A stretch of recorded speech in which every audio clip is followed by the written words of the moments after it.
would you guys define exotic flower?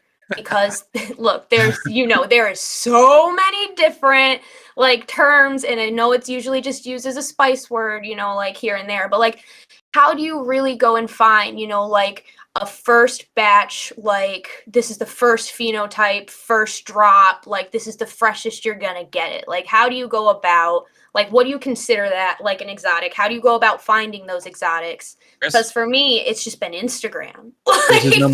Chris is number one in the exotic weed over here. Let me tell you. Go ahead. Oh yeah, it's used as a hype word. I mean, I know speaking kind of in the cultivation side of things, it's like people use it in their titles and thumbnails.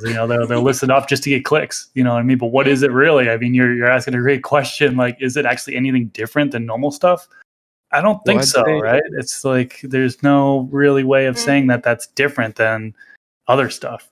Well, if you look at like small batch, craft based. So if let's say you're getting one that, a prime example, again, we'll use Franklin Fields, since coincidentally we're in the hat. So you go in their garden and you'll look at one side of the room looks like small ass little buds, and the other side is these fucking monsters. Well, the monsters seemingly sell like crazy, but these little buds over here are super dank. I mean, crazy dank, but supply and demand don't match. So that small batch that is extremely like rare, so to speak, because you're not going to see it as often, I'd put that more under the exotic side, because it's like, you won't see this often. This is a rare one to have. It's like having a rare thing of scotch that you've had from like way back in the day, as where like what you can see everywhere. I don't care if everybody has the same purple weed. It's like, it's not rare. It's not exotic at all. It's normal. This is the regular shit that everybody has. I'm seeing the same stuff everywhere. Nothing unique. Everything's purplish. Everything's covered in trichomes. Problem is once you crack it open, it's flat as a 1980s ass, just nothing there. So like my frustration comes where the container is like this with a little pivot in there. You could squeeze the side and kind of get a smell. You don't really know. Like I need to crack it open a little bit, even with stuff I've harvested and it sat there for a minute. Shake the jar up a little bit. Sometimes I'll crack a nug and a little bit of the. Yeah, you can't really do that.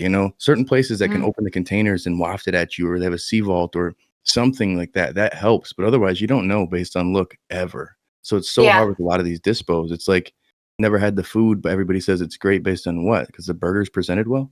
Yeah, like the cherry poppers, right? The like the super dope that did the collaboration with like Fear of Booth, and then eventually they found somewhere in Michigan to like grow this genetic. Like obviously it's gonna be so different from where it was, but like they peg it as exotic because they're like, okay, it came from California, therefore exotic. And it could be we smoked it and like the terps were kind of shit. It's been in the bag for over like 3 months, and it was just like, as far as like exotic, I feel like as the industry has like kind of grown and people are realizing that like the exotic is more used as a hype word, it's almost taken on like, okay, the small batch that was like grown by the original breeder that's like pretty much only given out to like a weird secret drop on Instagram.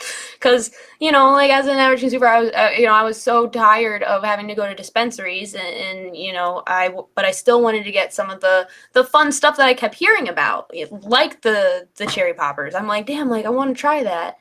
And so how would you go about, like even with Franklin Fields, like obtaining that like first grown batch? Like how do you learn that? Is it just by like following the growers on Instagram? Like do you like how do you go about finding like those exotics, so to say, like small batch grows? Do they just throw it away? Do they give it out? What do they do?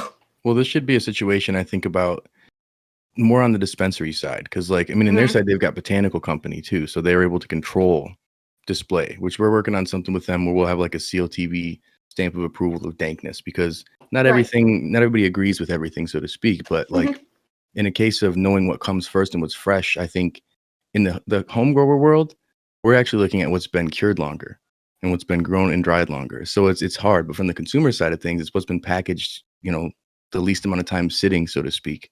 So it's like if the dispensary with shelf shit has like fresh batches, boom, this is a fresh batch shelf. This one's a little bit older, so it's cheaper. The longer it's sat here, the cheaper it is. And then that consciously the consumer makes the decision that they're going to get the lower cost batch. I mean, I've known people for years back in the street days, will say, who will get the brick over some decent mid, or will, instead of getting the good quality chronic, they'll find some outdoor shit.